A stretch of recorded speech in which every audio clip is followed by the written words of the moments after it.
which leads us on to what is the vision and the mission, and Eileen will take us through those two.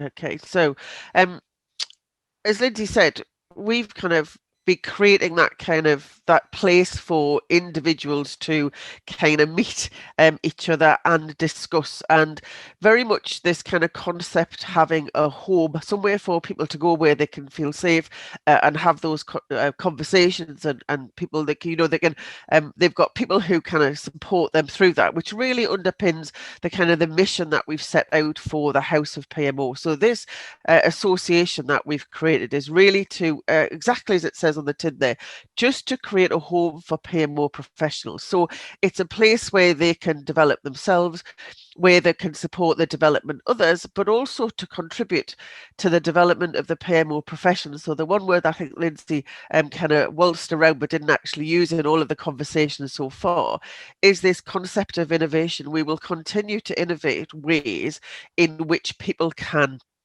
actually kind of, as we say in the mission, kind of just improve their knowledge and understanding, help other people. One of the great things about going into any of the kind of PMO flash mob events, you would always meet somebody and say, I would love to have a PMO like this. They've really got this element sussed. And then somebody will look at you and say, but you've got this and we would really interested in that. So, regardless of where you kind of sit in terms of your own personal development journey, regardless of kind of where you sit in which organization, there are always elements of your particular role that are helpful to other people.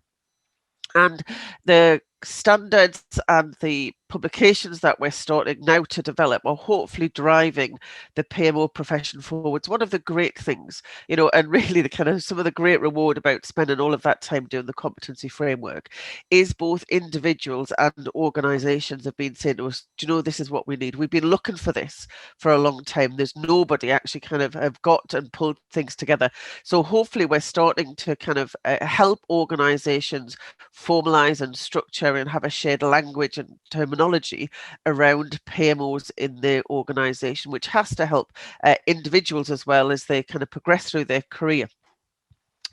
Our overall vision, really, if Lindsay goes to the next page, is to establish a PMO profession globally and all that it entails. And all that it entails really kind of leaves it very much as an open door as we identify needs in the PMO profession that need research, that need support, that need education across the rest of the project management, program management profession.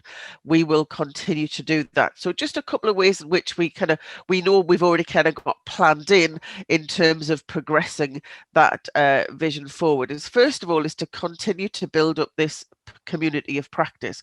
We will always, that's really the heart of what we do, is to provide this kind of networking opportunity. We also want to provide a platform to talk and exchange views and perspectives. We are absolutely independent in terms of project and program methodology. So absolutely, we kind of understand Prince 2 program management. We are we've done lots of work recently around the whole kind of data analytics and where that's driving some of project controls.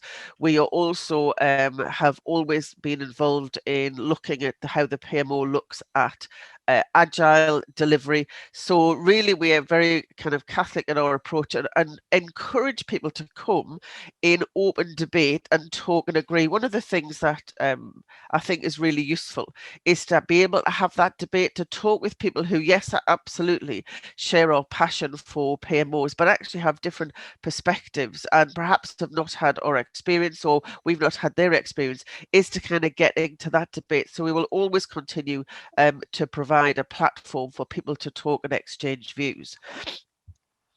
We will also introduce this concept of the PMO body of knowledge. Now, we're not talking about a book, we're just talking about what people know and understand to be the common language of PMOs.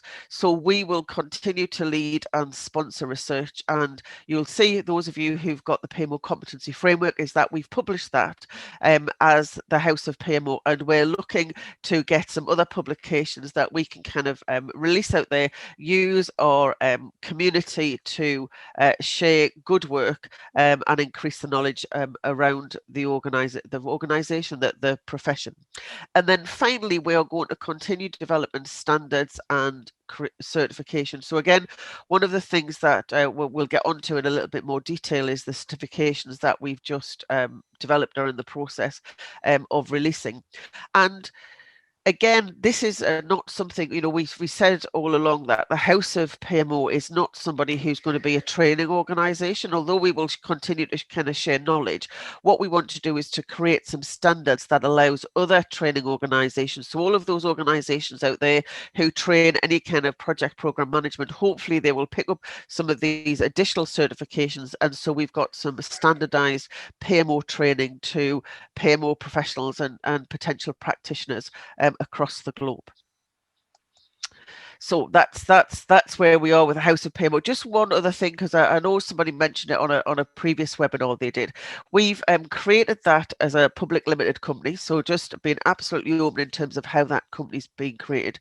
However, what we have also committed to is that 30% of profits every year will be ploughed back into the profession to make sure that we undertake and support the mission and vision of the organisation.